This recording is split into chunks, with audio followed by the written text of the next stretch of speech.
اعوذ باللہ من الشیطان الرجیم بسم اللہ الرحمن الرحیم الحمد للہ رب العالمین والصلاۃ والسلام علی خاتم النبیین اللہم صلی علی محمد وعلی آل محمد کما صلیت علی ابراہیم وعلی آل ابراہیم انک حمید مجید اللہم بارک علی محمد وعلی آل محمد کما بارکت علی ابراہیم وعلی آل ابراہیم انک حمید مجید رب اشرح لی صدری ویسر لی امری واحلل عقدۃ من لسانی یفقہوا قولی للہ ما فی السماوات و ما فی الارض، جو کچھ ہے آسمانوں میں اور جو کچھ ہے زمین میں، ان اللہ، بے شک اللہ، هو الغنی، وہ بے پرواہ ہے، وہ بے نیاز ہے، غنی الحمید، وہ سزاوار حمد ہے، وہ قابل حمد ہے، ساری تعریفیں اسی کے لیے ہیں۔ مطلب یہ ہے کہ جو کچھ بھی ہے زمین و آسمان کا وہ اسی کا ہے اور اسی کی مخلوق ہے اور وہ اسی کی تعریف جو ہے وہ کرتی ہے۔ اس کے بعد جس وقت ایک آیت کریمہ تھی جو بنی اسرائیل کی، جب یہ اتری وَيَسْأَلُونَكَ عَنِ الرُّوحِ، روح کے بارے میں سوال کیا رسول اللہ صلی اللہ علیہ وآلہ وسلم نے۔ سورہ یہ مکی ہے، بنی اسرائیل اس میں پوچھا انہوں نے عن الروح، روح کے بارے میں سوال کرتے ہیں۔ کل کہہ دیجئے، کل الروح من امر ربی، کہہ دیجئے روح میرے اللہ کا حکم ہے، میرے رب کا امر ہے۔ وما اوتیتم، اور جو دیا گیا ہے تمہیں، من العلم، علم میں سے، الا قلیلا، بہت تھوڑا ہے۔ تو انہوں نے جو ہے وہ رسول اللہ صلی اللہ علیہ وسلم سے پوچھا کیسے تھوڑا ہے؟ ہمیں تو اللہ نے جو ہے وہ تورات دی ہے اور وہ حکمت سے بری ہے، اور جس کو حکمت وہ مل گئی ہے وہ تو خیرن کثیرہ ہے۔ تو ہم ان کا خیال تھا کہ امی تم لوگ ہو، امی جو ہے وہ مکہ والے ہیں، ہم نہیں ہیں، ہم تو پڑھے لکھے ہیں، ہمارے پاس تو علم ہے۔ یہ جو قرآن میں آپ کہہ رہے ہیں وما اوتیتم، اور وہ جو کچھ تمہیں دیا گیا ہے من العلم الا قلیلا، تو پھر علم تو ہمیں دیا گیا ہے، ہمیں دیا گیا تو ہمارے پاس بہت علم ہے، ہم ہر چیز جانتے ہیں۔ اس کے اوپر پھر یہ آیت کریمہ ہوتی ولو، اور اگرچہ، اگر ہوں، انا، یہ کہ ما فی الارض، جو کچھ ہے زمین میں، من شجرۃ، جو زمین میں درخت ہیں، اقلام، اقلام لفظ کس سے ہے؟ قلم سے، کلمے بن جائیں، زمین میں جتنے بھی درخت ہیں وہ سارے کے سارے کلمے بن جائیں۔ والبحر، اور سمندر، یمدہ، یہ لفظ کس سے؟ مدہ سے۔ مد کا معنی کیا ہوتا ہے؟ پھیل جانا، روشنائی دینا۔ یہاں پہ اگر ہم دیکھیں تو مداد جو ہے اس میں وہ حذف ہوا ہے لفظ روشنائی کا، والبحر یمدہ من بعدہ، اور سمندر، یہاں پہ رکیے، اور اس کے بعد یمدہ من بعدہ، وہ پھیل جائیں بعد اس کے، سبعۃ، 7 سمندروں تک، کہ جو یمدہ وہ پھیل جائیں من بعد ہی، بعد اس کے۔ یہاں پہ ایک لفظ جو ہے وہ حذف ہے، وہ حذف کیا ہے؟ اگر یہی بات آپ دیکھتے ہیں اس میں سورہ کاف میں 109 آیت میں، کل لو کان البحر مدادا، اگر سمندر بن جائیں روشنائی، سیاہی، یہاں پہ مداد کا لفظ جو ہے وہ نہیں دیا ہے، وہ حذف کیا ہوا ہے۔ وہ ایک انڈرسٹوڈ چیز ہے کہ اگر سمندر روشنائی بن جائیں، یمدہ، پھر وہ پھیل جائیں، من بعد ہی، بعد اس کے، سبعۃ، 7، اگر 7 ہو جائیں، کہ سمندر اگر سیاہی ہو، زمین کے سارے درخت اگر کلمے بن جائیں، بحر ما نفدت، بحر، سمندر، ما نفدت، دوبارہ دیکھیے ذرا اس کو سپورے میں سے، ما نفدت، نفدت لفظ نفاد سے، جس کا معنی ہوتا ہے ختم ہو جانا، نہیں ختم ہوں گے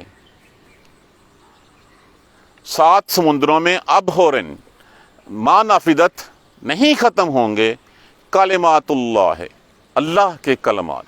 اگر 7 سمندر، اگر ہو سمندر روشنائی اور زمین کے سارے درخت ہوں کلمے، تو سارے سمندر ختم ہو جائیں گے۔ ما نفدت کلمات اللہ، اللہ کے کلمے، اللہ کی باتیں، اللہ کے قول ختم نہیں ہوں گے۔ اب اس سے یہ ویسے ایک کنایا ہے، وہ کنایا کس چیز کے اوپر ہے؟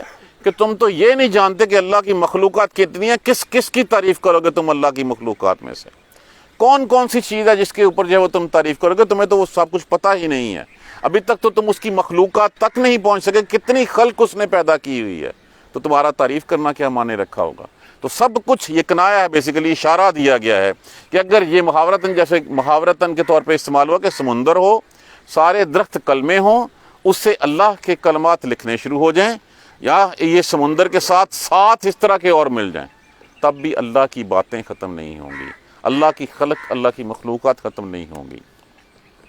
ان اللہ، بے شک اللہ، عزیز حکیم، غالب حکمت والا ہے، وہ طاقتور ہے، وہ زبردست ہے، وہ حکمت والا ہے۔ ما خلقکم، نہیں پیدا کرنا تمہارا، ولا بعثکم، اور نہ اٹھانا تمہارا، نہ پیدا کرنا تمہارا اور نہ اٹھانا تمہارا، الا، مگر، کنفس واحدہ، ماند ایک جان کے، تم سب کا اور ان سب چیزوں کا پیدا کرنا ایسے ہی ہے جیسے ایک جان کا پیدا کرنا، کنفس واحدتن، جیسے ایک جان کا پیدا کرنا۔ اللہ کے لیے کوئی مشکل نہیں ہے، تم سب کا پیدا کرنا اور اٹھانا ایسے ہے جیسے اس نے ایک جان بنا دی۔ ان اللہ، بے شک اللہ، سمیع بصیر، وہ سننے والا، دیکھنے والا ہے۔ یہ دونوں اسماء حسنہ میں سے، فعیل کے وزن کے اوپر اللہ تبارک و تعالیٰ کی اسماء حسنہ میں سے صیغہ مبالغہ۔ الم ترا، کیا نہیں تارا، تو نے دیکھا، ان اللہ، کہ بے شک اللہ ہے، یولج اللیل، علاج سے، جس کا معنی ہوتا ہے داخل کرنا، جس نے جو داخل کرتا ہے اللیل، رات کو، فی النہار، دن میں، ویولج النہار، اور وہ داخل کرتا ہے دن کو، فی اللیل، رات میں، وسخر الشمس، اور مسخر کر دیا سورج کو، والقمر، یہ نقطہ نہیں ڈالے ہوئے، والقمر، اور چاند کو۔ جہاں پہ دن اور رات ہے، اسی دن اور رات سے ہی جو ہے وہ سورج اور چاند جو ہے وہ دونوں لیے جاتے ہیں۔ والشمس سخر الشمس والقمر، اور مسخر کر دیا سورج کو اور چاند کو، کلن، ہر کوئی، یجری، وہ جاری و ساری ہے، وہ چل رہا ہے، الی اجل مسمی، ایک مقررہ مدت تک۔ اب یہ ان کا بیان کرنے کا مقصد کیا ہوا؟ ان کا بیان کرنے کا مقصد یہ ہوا کہ اس سے پہلے جب کچھ لوگ جو ہے وہ ستاروں سورج کو پوجتے تھے، وہ چاند کو پوجتے تھے، پوجا اس کی کیا کرتے تھے۔ اب اگر سب سے ہمارے نزدیک، اگر ہم اپنی آنکھوں سے دیکھیں یا ابھی تک بھی، سب سے بڑا قرہ کون سا ہے، کون سا سب سے سیارہ بڑا ہے؟ سورج ہی ہمیں نظر آتا ہے۔ اگر سورج ایک مجبور و محکوم لاچار ہو کے اللہ کے کہے ہوئے فرمان کے مطابق چلتا چلا جا رہا ہے اور اس میں سرمو انحراف نہیں کر سکتا، تو پھر تمہاری اوقات کیا ہے؟ کہ سب سے بڑا سیارہ، سب سے بڑا قرہ اس وقت جو ہمیں نظر آتا ہے وہ سورج ہے۔ سائنس بھی اس وقت یہی کہہ رہی ہے، اگر وہ اللہ کے احکام کے مطابق جو ہے وہ سر جھکا کے پابندی کے ساتھ اللہ کے کہے کو مانتا چلا آ رہا ہے، وہ سب کچھ جاری ہے، وہ چاند ہے، سورج ہے، تم اس مخلوق کو، اشارہ تو اس وقت یہ تھا جو چاند اور سورج کی پوجا کیا کرتے تھے، کہ جو اللہ کے احکامات کی جو ہے وہ پابند ہے، اللہ کے کہے کے اوپر جو ہے وہ چلتی چلی جا رہی ہے ایک خاص مدت تک، اور جب وہ مدت ختم ہوگی اس وقت جو ہے وہ اللہ تبارک و تعالیٰ ان کو روک دیں گے۔ دیکھیں، ہر وہ چیز جس میں ابدیت نہیں ہے وہ خالق نہیں ہو سکتی، اور جو چیز جس میں ابدیت نہیں ہے، جو ابد الآباد نہیں ہے، وہ پھر ازل بھی نہیں ہے اس کا، وہ درمیان میں سے بنائی گئی ہے۔ تو سورج اور چاند بھی اللہ نے تخلیق کیے ہیں، تو اللہ کی تخلیقات جو ہیں وہ اللہ کے برابر نہیں ہو سکتی۔ اسی طرح جس طرح چاند اور سورج جو ہے وہ اللہ کی مجبور لاچار جو ہے وہ مخلوقات ہیں، تم ان کو پوجتے ہو، اسی طرح تم اپنے جیسے اور بت بنا چھوڑے ہوئے ہیں، بندے ہیں جن کو تم پوجتے ہو، وہ بھی اللہ کی اسی طرح لاچار مخلوق، عاجز مخلوق ہے۔ اگر سورج جو ہے وہ اللہ کی مخلوق جو ہے وہ ہو سکتی ہے، اور تم وہ اسی طرح جو ہے وہ ایک مجبور لاچار کی طرح جو ہے وہ چلا جا رہا ہے جو اس کو کہا جا رہا ہے، تو پھر تم میں ایسی کون سی بات ہے کہ تم جو ہے وہ اللہ کو چھوڑ کے اللہ کے ساتھ اوروں کو جو ہے وہ بنا لیتے ہو؟ ان اللہ، اور بے شک اللہ، بما تعملون، جو کچھ تم کر رہے ہو، خبیر، جاننے والا ہے، خبردار ہے۔ اس بات کو ہمیشہ ہمیں ذہن میں رکھنا چاہیے کہ ہماری ہر حرکت، ہر چیز جو ہے وہ نوٹ ہو رہی ہے۔ پہلے ہم سوچتا کرتے تھے کہ کیسے جو ہے وہ ریکارڈ ہو رہی ہوگی، اتنی سی USB میں پوری زندگی جو ہے وہ آپ کی اس میں جو ہے وہ ڈیٹا سامنے ڈال کے دیا جاتا ہے۔ آج سائنس یہ کہہ رہی ہے کہ جو ہماری باتیں ہم ہوا میں کرتے ہیں ان کا بھی ریکارڈ جو ہے وہ ڈھونڈا جا سکتا ہے، اور اس کے اوپر لگی ہوئی ہے۔ تو جب آج کا ایک لاچار بندہ جو ہے یہ سب کچھ کر سکتا ہے، تو اللہ کے لیے اس میں سے کیا مشکل ہے؟ ذالکہ، یہ اس لیے ہے، ذالکہ یہ بین اللہ، اس لیے کہ بے شک اللہ هو الحق، وہی سچ ہے، وہی سچائی ہے۔ وَأَنَّ اور یہ کہ مَا يَدْعُونَ مِن دُونِهِ جن کو تم پکارتے ہو سوائے اس کے الباطل دونہ الباطل وہ باطل ہے.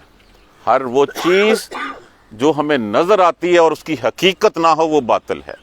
جیسے سراب میں ہمیں پانی نظر آتا ہے، جب ہم پہنچتے ہیں تو وہ کچھ نہیں ہوتا. اسی طرح جن کے سہارے پہ ہم اپنی زندگی گزار رہے ہیں، جن کو جو ہے وہ ہم نے اپنا الہ بنا رکھا ہوا ہے، جن سے ہم نے وعدے لیے رکھے ہیں کہ جی ہماری جان چھڑا دے گا، وہاں پہ ہمارے لیے اولاد پیدا کر دے گا، ہمیں رزق دے دے گا، بیماری سے بچا لے گا، حقیقت ان کا کوئی وجود نہیں ہے. تو ہر وہ چیز جو نظر آتی ہو لیکن اس کا کوئی وجود نہ ہو، وہ سراب ہے، وہ باطل ہے، اس کا وہ ناحق ہے. صرف حق ہے تو کیا ہے؟ بِأَنَّ اللَّهَ هُوَ الْحَقُّ بے شک اللہ کو دیکھنا ہے. اللہ کی یہ نشانیوں کو دیکھ لو، یہ اللہ کے غلام، یہ سورج اور یہ چاند دیکھ لو، یہ دن اور یہ رات دیکھ لو، یہ نباتات دیکھ لو، یہ بارش کا برسنا دیکھ لو، یہ پہاڑ دیکھ لو، یہ سمندر دیکھ لو، یہ سب کچھ یہ اللہ کی نشانیوں میں سے ہے. وَأَنَّ اللَّهَ اور بے شک اللہ هُوَ الْعَلِيُّ الْكَبِيرُ بے شک وہ بڑا ہی بلند و بالا اور بزرگی والا ہے، بڑی ہی بڑائی والا ہے. یہ دونوں اسماء حسنہ میں سے ہیں اللہ تبارک و تعالیٰ کے سے. دوبارہ دیکھیے للہ ما فی اللہ تبارک و تعالیٰ کی یہاں پہ صفات کی، اللہ تبارک و تعالیٰ کی قدرت کاملہ کی نشانیاں ان آیت کریمہ میں بتائی جا رہی ہیں. پہلی بات للہ ما فی السماوات، جو کچھ آسمانوں میں اور زمین میں ہے وہ اسی کا ہے، اللہ ہی کے لیے ہے. بے شک اللہ ان اللہ هو الغنی الحمید وہ بے نیاز ہے، وہ بے پرواز ہے. الحمید وہ قابل حمد ہے، تمام حمد اسی کی ہے، تمام تعریف اسی کی ہے. جتنی بھی مخلوقات ہیں ساری اسی کی تعریف کرتی ہیں. تم اگر نہ بھی کرو گے تو اللہ کو کوئی فرق نہیں پڑتا، اللہ بے نیاز ہے تمہاری تعریفوں سے. سارے انسان مل کے جو ہے وہ اللہ کے فرما بردار ہو جائیں، اللہ کی بادشاہت میں کچھ اضافہ نہیں کر سکتے. ساری خلق جو ہے وہ اللہ کی نافرمان ہو جائے، اللہ کی بادشاہت میں کبھی نہیں کر سکتی. وہ سب کچھ اسی کا ہی رہنا ہے، وہی ہے بے نیاز، وہی ہے غالب حکمت والا. اور پھر یہ جو لوگ کہتے ہیں کہ ہمیں بہت علم ہے، اور پھر یہ کہ اللہ کی تعریف ہے. وَلَوْ أَنَّ اور بے شک اگرچہ ہوں مَا فِي الْأَرْضِ جو کچھ زمین میں مِن شَجَرَةٍ جتنے بھی درخت ہیں، اقلام کلمے بن جائیں، جتنے بھی درخت زمین میں ہیں وہ سارے کے سارے قلم بن جائیں. وَالْبَحْرُ اور سمندر روشنائی بن جائیں. روشنائی کا لفظ جو یہاں پہ حذف کیا ہوا ہے، محذوف ہے، اشارہ دیا ہوا ہے. یہی اگر آپ یہاں پہ دیکھیں تو پیچھے اگلے جو سورہ قاف کی آیت میں ہے وہاں پہ دیا البحر مداد لکلمات ربی، بحر مداد سیاہی بن جائیں تمام کے تمام سرد. یہاں پہ اضافہ کیا ہے؟ یہاں پہ شجرۃ اقلام کا لفظ جو ہے وہ لکھا ہوا ہے. وہاں پہ بات ہوئی کہ اگر سارے سمندر سیاہی بن جائیں تو وہ بھی اس سے بھی جو ہے وہ اللہ کی باتیں جو ہے وہ نہیں مکمل ہو سکتی. اس طرح کے چاہے اور بھی آ جائیں. یہاں پہ کہا گیا کہ جو کچھ زمین میں شجر ہیں، درخت ہیں، اقلام کلمے بن جائیں. والبحر اور سمندر یہ انڈرسٹوڈ ہے کہ سیاہی بن جائیں، روشنائی بن جائیں. یمدہ پھر پھیلا لیں اس کو، من بعد ہی بعد اس کے سباتن ساتھ اور اس میں اس طرح کے ساتھ اور ساتھ شامل ہو جائیں. ابحرن ختم ہو جائیں گے، ما نافدت وہ تمام سمندر، ما نافدت نہیں ختم ہوگی، کلم ختم ہوں گے، کلمات اللہ اللہ کے کلمات، وہ سب کچھ ختم ہو جائے گا. سیاہی خشک ہو جائے گی، کلمے گھس جائیں گی، نہیں ختم ہوں گے. ما نافدت کلمات اللہ ہے، اللہ کے کلمات نہیں ختم ہوں گے. یہ بھی کنایا اشارہ میں پھر عرض کر دوں کہ اللہ کی مخلوق اتنی ہے کہ ہم اس مخلوق کو جان کے اس کی کس کس کی تعریف کریں گے. ہر چیز ختم ہو جائے، ہمیں چیزیں ملتی جائیں گی، اس کی تعریف اگر کرتے بھی جائیں تو ہم سب کچھ ختم ہو جائے گا. سمندر ختم ہو جائیں گے، سیاہیاں ختم ہو جائیں گی، لیکن یہ کہ پھر ہم وہ بھی تب بھی ہم اس مخلوقات کو ہی نہیں جان سکتے جس کو دیکھ کے ہم نے اس کی تعریف کرنی. کتنی مخلوقات ہیں آج تک کیا کوئی جان سکا ہے ڈیٹرمن؟ جیسے کہا گیا کہ 60% مخلوق تو سمندر میں ہے، ہم سمندر کی 2 4 6 10 12 کو جو ہے وہ جانتے ہوں گے. 60%. اور اس دنیا کے اوپر، زمین کے اوپر کتنی خلق ہے ہم یہ بھی نہیں جانتے، یہ بھی ملینز میں ہے اس وقت. تو پھر جب مخلوق ہی ختم نہیں ہو سکتی، اس کی تعریف کیسے ختم ہو سکتی ہے؟ یہ سب کچھ ختم ہو جائے زمین و آسمان کا، تب بھی اللہ کی جو ہے وہ تعریف ختم نہیں ہو سکتی. بے شک اللہ، ان اللہ عزیز حکیم وہ غالب حکمت والا ہے. کیسے کس طرح اس نے پیدا کیا ہے. اور پھر ایک بات ہے، کوئی چیز اللہ نے جو ہے وہ عبثاً پیدا نہیں کی، کوئی فضول پیدا نہیں کی، کوئی باطل نہیں ہے. ہر چیز کا کوئی پرپس ہے. وہ الگ بات ہے کہ ہمیں اس کا پرپس نہیں پتا، ہماری ناقص عقل ہے، ہم اس لیول تک پہنچ ہی نہیں سکتے۔ آج تک ہماری پہنچ کیا ہے؟ سورج تک پہنچے ہیں جس کو یہ پوجا کرتے تھے، جس کو یہ اس کرتے تھے؟ نہیں پہنچے۔ ہم تو صرف دیکھ سکتے ہیں ان چیزوں کو، دانا کیسے اس میں سے جو ہے گٹھلی میں سے جو ہے وہ ایک کمپل جو ہے وہ نکلتی ہے، ہم تو اس کے بھی اختیار نہیں رکھتے اس کا۔ کیا ہم کر سکتے ہیں اسی طرح اس گٹھلی کو، اس بیج کو پھاڑیں جس طرح اللہ پھاڑتا ہے؟ وہ کمزور سی کمپل، وہ کمزور سی پتی زمین کا سینہ کیسے چیر کے باہر آ جاتی ہے؟ تو ہم تو کچھ کر نہیں سکتے، یہ اللہ غالب ہے، وہ حکمت والا ہے۔ ما خلقکم، نہیں تمہارا پیدا کرنا، ولا باسکم، اور نہ تمہارا اٹھانا۔ یہ تم کہتے ہو نا بار بار، کیا ہم جب مٹی ہو جائیں گے اور ہم ہڈیاں رہ جائیں گی کیا دوبارہ پیدا کیے جائیں گے؟ یہ کیسے ممکن ہے؟ تو تمہارا پیدا کرنا مشکل ہے؟ یہ انسان جو اللہ تبارک و تعالیٰ نے اتنی ساری جو ہے وہ اپنی خلق دوسری جس کا تذکرہ فرمایا اپنی قدرت کاملہ میں، اس کا پیدا کرنا مشکل ہے؟ یہ تو سب کا تمہارا پیدا کرنا، تمہارا اٹھانا نہیں ہے مگر کنفس واحدہ، جیسے ایک جان کو پیدا کر لیا۔ اس نے کیا کرنا ہے؟ اس کا تو ارادہ ہونا ہے، اور ارادہ بھی جو ہے وہ ہمارے لیے کہا گیا کہ کن، وہ کہے گا کن، لیکن اس کا کہنا کیا ہے؟ اس ذات نے جو ہے وہ صرف ارادہ کرنا ہے اور وہ چیز ہو جانی ہے۔ تو سب کا پیدا کرنا ایسے ہی ہے جیسے ایک انسان کا پیدا کر دیا۔ تو یہ چاہے اربوں ہوں، چاہے کتنے بھی ہوں، اللہ کے لیے کوئی مشکل نہیں ہے۔ ان اللہ سمیع بصیر، بے شک اللہ سننے والا، ازل سے لے کے ابد تک سننے والا۔ یہ فعل کے وزن کے اوپر جو ہے وہ صیغہ مبالغہ، کتنا سننے والا؟ جو سمندر کی تہوں میں جو ہے وہ جب مچھلی حرکت کرتی ہے وہ بھی سنتا ہے، جب جو ہے وہ ہمارے دل میں بات ایک لرزش، ایک خواہش مچلتی ہے وہ اس کو بھی سن لیتا ہے۔ بصیر، اور وہ دیکھنے والا بھی ہے۔ وہ ہے جو سیاہ رات میں سیاہ پتھر کے اوپر ایک سیاہ چلتی ہوئی کیڑی چونٹی کو بھی جو ہے وہ دیکھ لیتا ہے۔ الم ترى ان اللہ، یہ نشانیاں بتائی جا رہی ہیں اللہ کی قدرت کا۔ کیا نہیں دیکھا تو نے؟ ان اللہ، کہ بے شک اللہ نے، یولج اللیل فی النہار، کہ وہ داخل کرتا ہے رات کو دن میں اور دن کو رات میں۔ کس نے ان کو کام پہ لگا رکھا ہے؟ کس نے اس کو جو ہے وہ محکوم بنا رکھا ہے؟ لاچار ہیں وہ، حکم ماننے پہ مجبور ہیں۔ جن کو تم پوچھتے ہو وہ مجبور ہیں اللہ کے حکم سے ایک وقت مقررہ پر نکلتے ہیں، ایک وقت مقررہ پر غروب ہوتے ہیں، اور پھر ایک وقت مقررہ تک وہ اپنی ڈیوٹی یہ سر انجام دیتے رہیں گے۔ الی اجل مسمی، رات اور دن میں، دن رات میں، اور مسخر کر دیا سورج اور چاند کو۔ ہر چیز جاری و ساری ہے، اپنا کام کر رہی ہے، اپنی ڈیوٹی پرفارم کر رہی ہے۔ کب تک؟ الی اجل مسمی، ایک خاص مدت تک۔ وہی خاص مدت ہمیں بھی دی گئی ہے، ہم سے بھی یہ توقع کی گئی ہے کہ ہم بھی اللہ کی فرما برداری کریں۔ جس طرح وہ مخلوقات اللہ کا حکم مان رہی ہیں ہم بھی مانیں، لیکن ہم نے جو ہے وہ بڑے ہیں یا ہم بڑے ہیں؟ یہ جو سورج ہے، یہ چاند ہے، یہ دن ہے، یہ رات ہے، سمندر ہے، یہ بڑے ہیں جو ہماری اوقات کیا ہے اس کے باوجود؟ وہ ساری چیزیں اگر اللہ کے حکم کے اوپر جو حکم سے انحراف نہیں کر سکتی، ہم کس طرح کرتے چلے جاتے ہیں؟ کتنا حوصلہ ہم میں جو ہے وہ پیدا ہو جاتا ہے کہ ہم اللہ کے سامنے کھڑے ہو جاتے ہیں۔ اللہ کے سامنے کھڑے ہونے کا مطلب یہ ہے کہ اللہ کے ساتھ کسی اور کو جو ہے وہ اللہ کا شریک بنا دیتے ہیں۔ مانتے ہیں، ہم نے پچھلی آیت کریمہ میں پڑھا، مانتے ہیں ہم نے کس نے پیدا کیا؟ اللہ نے پیدا کیا۔ اور جب پیدا اللہ نے کیا، تمہیں اس کے الہ ہونے کے اوپر جو ہے وہ کوئی شک نہیں ہے، تو پھر تمہیں اس کے رب ہونے پہ کیوں شک ہے؟ پھر کیوں تم اس کا شکر ادا کرنے کی باری ہے تو تم نے جو ہے اس میں گلے میں پٹا جو ہے وہ پیر کے نام کا ڈال دیا ہے، جانور کو درگاہ کے اوپر فکس کر دیا ہے، اور بڑے فخر سے سب کچھ چل رہا ہے۔ چھوڑ دیجئے، ہمارے ملک پاکستان میں کیا کچھ نہیں ہو رہا ہے اس وقت؟ کیا ہماری نظروں کے سامنے نہیں ہو رہا کچھ؟ یہ اتنی بڑی بڑی اللہ کی خلق جو ہے، جو چاند اور سورج جو سب کچھ ہے وہ چل رہی ہے، اللہ کے حکم سے انحراف نہیں کر سکتی، تو پھر تم کس لیے کر رہے ہو؟ ہر چیز واللہ وان اللہ، اور بے شک اللہ بما تعملون خبیر، جو تم کر رہے ہو اللہ جانتا ہے اس بات کو، اور جو تم کر رہے ہو پھر اس کا تمہیں جو ہے وہ روز جزا والے دن جو ہے پھر تمہیں اس کا حساب دینا ہوگا۔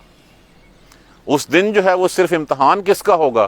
اسی مخلوق کا ہوگا جو اس کے آگے کھڑی ہوئی ہے، جس نے اس سے انحراف ہی نہیں کیا ہے۔ تو وہ بھی خلق اللہ کی، چاند اور سورج اللہ کی خلق ہے، فرشتے اللہ کی خلق ہیں، تو انہوں نے تو انحراف ہی نہیں کیا اللہ سے، تو ان کا تو امتحان نہیں ہونا۔ امتحان تو ہمارا ہونا ہے جو ہم اس سے جو ہے وہ انحراف کرتے ہیں۔ ادھر سے ہم بات مانتے ہیں، ادھر سے ہم اللہ کی گواہی دیتے ہیں، ادھر سے ہم حلف اٹھاتے ہیں، اگلے لمحے ہمارا جو ہے وہ رب کوئی اور ہوتا ہے، اگلے لمحے جو ہے وہ کسی اور کے سامنے سر جھکا کے بیٹھے ہوتے ہیں۔ ادھر اللہ سے ہم حلال کھائیں گے، حلال طیب ہے اللہ، ادھر نکلتے ہیں ہم کہتے ہیں ہمارا گزارا نہیں ہو سکتا، ہمارے بچے نہیں پڑھ سکتے، ہم جو ہے وہ سروائیو نہیں کر سکتے جب تک ہم حرام نہ کھائیں، جب تک ہم رشوت نہ لے لیں، جب تک ہم سود نہ کھا لیں۔ تو پھر یہی انحراف ہے، اور انحراف کیا ہوتا ہے؟ اللہ جانتا ہے جو کچھ تم کر رہے ہو، اس کا حساب ہمیں دینا ہوگا، اور یہ اس وجہ سے کہ اللہ ہے، وہ حق ہے۔ ذالک بأن اللہ هو الحق، کہ وہی سچائی ہے، وہی حق ہے۔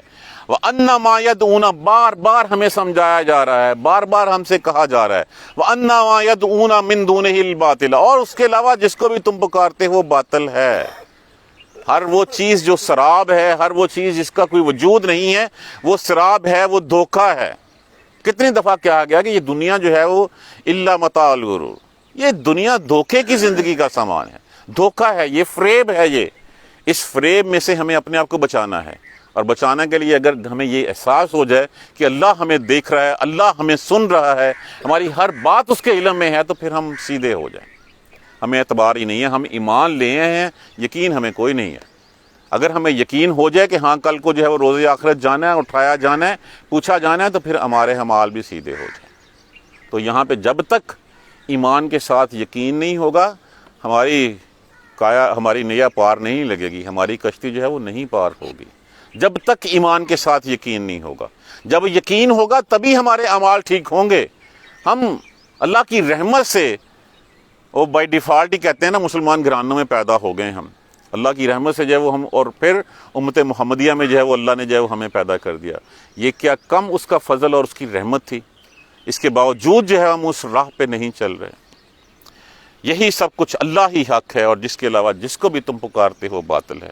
وَأَنَّ اللَّهَ، اور بے شک اللہ ہی ہے، هُوَ الْعَلِيُّ الْكَبِيرُ، جو بلند و بالا ہے اور جس کے لیے بڑائی ہے، اس کے علاوہ اور کچھ نہیں ہے۔ یہ اللہ کی وحدانیت کے اوپر جو ہے وہ آیت کریمہ ہیں ساری۔ ہم اس کے باوجود، دیکھنے سننے کے باوجود، سمجھنے کے باوجود، پھر ہم کیوں نہیں مانتے؟ کیوں ہمیں یقین نہیں ہوتا؟ جب تک یقین نہیں ہوگا تب تک سمجھ لیجئے کہ ہمارا ایمان مکمل نہیں ہے۔ ہمیں اپنے گریبان میں جھانکنا چاہیے، کس حد تک یقین اس دن کا، اس حد تک یقین کہ جتنا اس وقت یقین ہے کہ آپ میرے سامنے بیٹھے ہیں اور میں آپ کے سامنے کھڑا ہوں، اتنا تو یقین ہے نا۔ اسی طرح کا یقین ہوگا تو تب ہم کامیاب ہوں گے، اس کے علاوہ ہم کامیاب نہیں ہو سکتے۔ مہلت دی ہوئی ہے ہمیں اللہ نے، اس مہلت کا فائدہ اٹھا لیں ہم۔ اگر ہم اس مہلت کا فائدہ نہیں اٹھائیں گے تو پھر ہم جیسے کیا، ہم سے بڑے بڑے آئے اور چلے گئے، جن کے جب وہ ایک ڈنکا بجتا تھا پوری دنیا میں، جو پوری دنیا کے فاتح تھے، اور پھر وہ چلے گئے اور ان کا نام و نشان تک مٹ گیا۔ تو ہمارا کیا اوقات ہے اس میں سے؟ اللہ تبارک و تعالی ہمیں قرآن سمجھ کر پڑھنے اور اس پر عمل کرنے کی ہمت اور توفیق دے۔ جزاک اللہ خیر۔ سبحانک اللہم و بحمدک، اشہد ان لا الہ الا انت، استغفرک و اتوب الیک۔ اعوذ باللہ من الشیطان الرجیم، بسم اللہ الرحمن الرحیم۔ الحمدللہ رب العالمین، الحمدللہ رب العالمین، الحمدللہ رب العالمین۔ اللہم صلی علی محمد و علی آل محمد کما صلیت علی ابراہیم و علی آل ابراہیم انک حمید مجید۔ اللہم بارک علی محمد و علی آل محمد کما بارکت علی ابراہیم و علی آل ابراہیم انک حمید مجید۔ ربنا لا تؤاخذنا ان نسینا واخطانا، ربنا ولا تحمل علینا اصرا کما حملتہ علی الذین من قبلنا، ربنا ولا تحملنا ما لا طاقۃ لنا به واعف عنا واغفر لنا وارحمنا انت مولانا فانصرنا علی القوم الکافرین۔ ربنا لا تزغ قلوبنا بعد إذ هديتنا وهب لنا من لدنك رحمة إنك أنت الوهاب۔ رب اغفر وارحم وأنت خير الراحمين، رب اغفر وارحم وأنت خير الراحمين۔ اللهم اهدنا الصراط المستقيم، اللهم اهدنا الصراط المستقيم، اللهم اهدنا الصراط المستقيم۔ اللهم اغفر لنا وارحمنا، اللهم اغفر لنا وارحمنا، اللهم اغفر لنا وارحمنا۔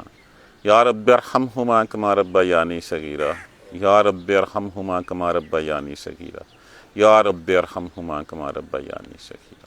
ربنا تقبل منا انك انت السميع العليم وتب علينا انك انت التواب الرحيم۔ الحمد للہ رب العالمین۔ آمین یا رب۔